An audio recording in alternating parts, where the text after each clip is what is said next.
In 1999, a NASA probe slipped silently toward Mars after a journey of almost 700 million kilometers.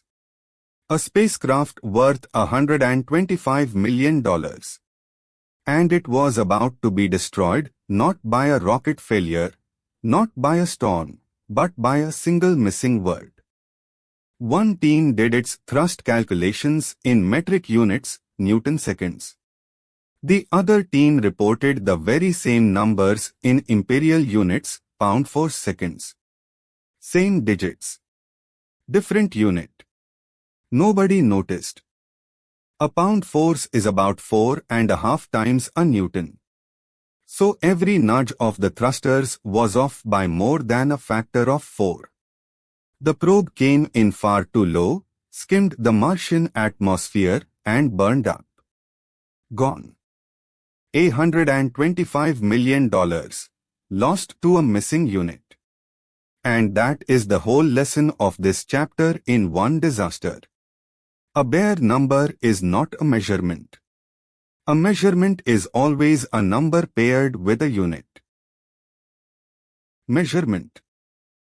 Almost everything in physics begins with one humble act, comparing the world against a standard and writing down a number with a unit. Get that right, and the rest of physics has something solid to stand on. By the end, 3 quiet pedestals, the meter, the second, and the kilogram, will each give up a physical object and hold, instead, an unchanging constant of nature. To measure a physical quantity is to compare it with a standard. 3 words do all the work. The quantity is what you are measuring: a length, a time, a mass. The unit is the agreed name for one measure of it, like the meter.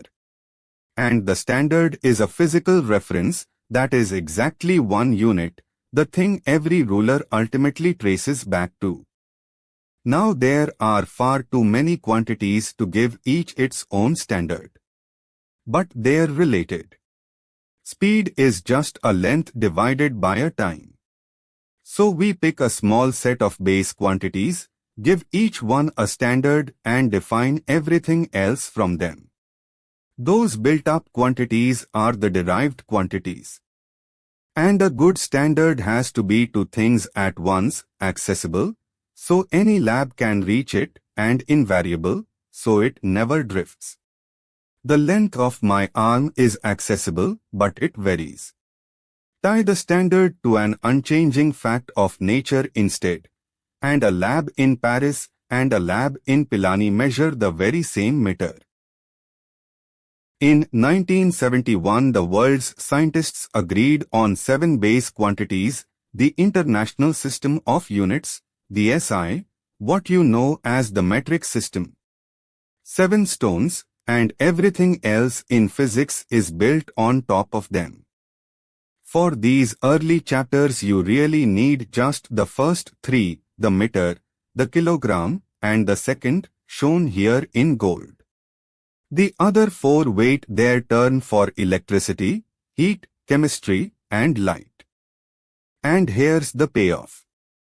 The Newton, the unit of force, and the watt, the unit of power, both are just base units multiplied and divided. The watt reads kilogrammeter squared per second cubed. No new standards needed. That is what derived means.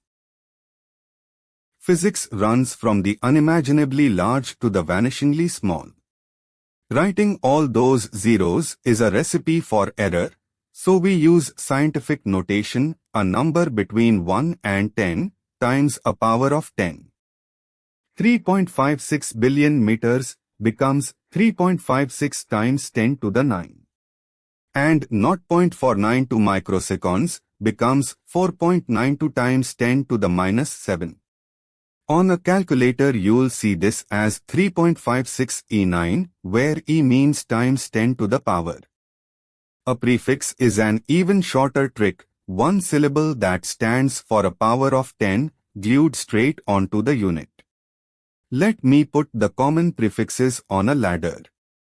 Up at the big end, kilo, mega, giga, tera. Down at the small end, milli, micro, nano, pico. The four most useful, kilo, mega, milli, micro, you'll reach for every single day. So 1.27 times 10 to the 9 watts is simply 1.27 gigawatts. The marker just rides the ladder to the right rung.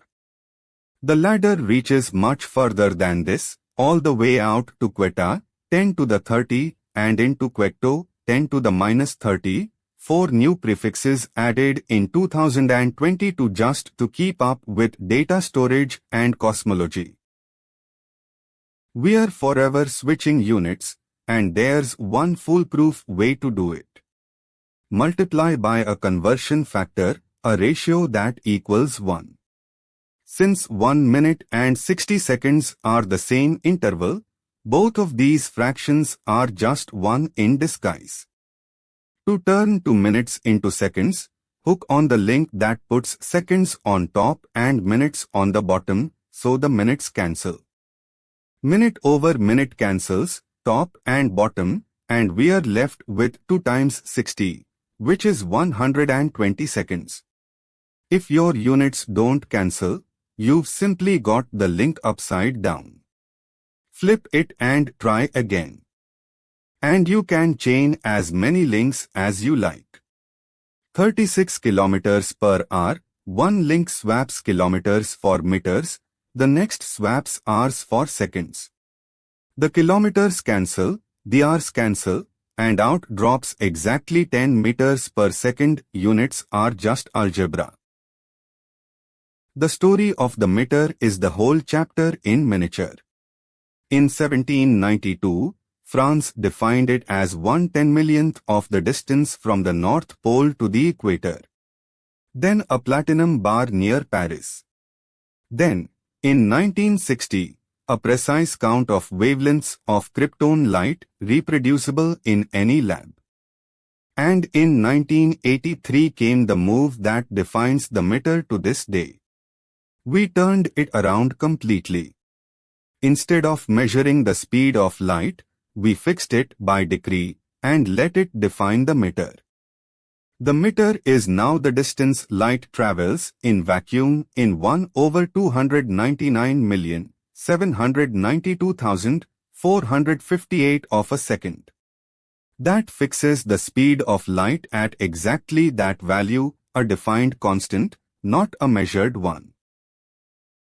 And with that 1 meter fixed, look at the range it has to cover from the proton at 10 to the minus 15 meters, up through atoms, this page, a mountain, the Earth, the nearest star, all the way out to the first galaxies at 10 to the 26.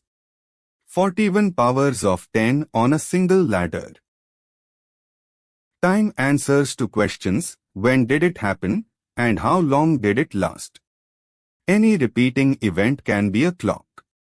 The Earth's spin worked for centuries, but it drifts with tides and winds, far too sloppy for modern science. The fix was the atomic clock, and it counts the steadiest beat we know.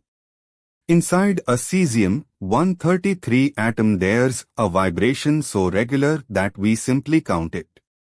We count out exactly 9.192 billion of those oscillations and call that 1 second. How good is that? Two cesium clocks would have to run for about 6,000 years to disagree by even a single second. And the newer optical clocks are far better still.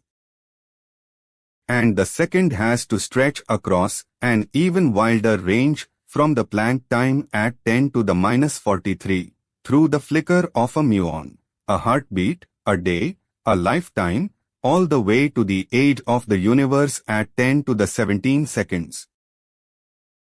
For more than a century the kilogram was a literal object, a platinum iridium cylinder kept near Paris, nicknamed Le Grand K.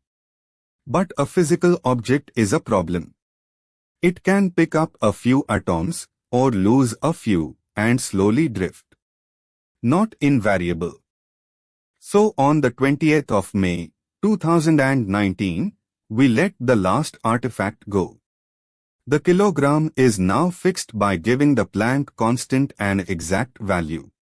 With that, all 7 SI base units are finally defined by unchanging constants of nature, the ultimate accessible and invariable standards.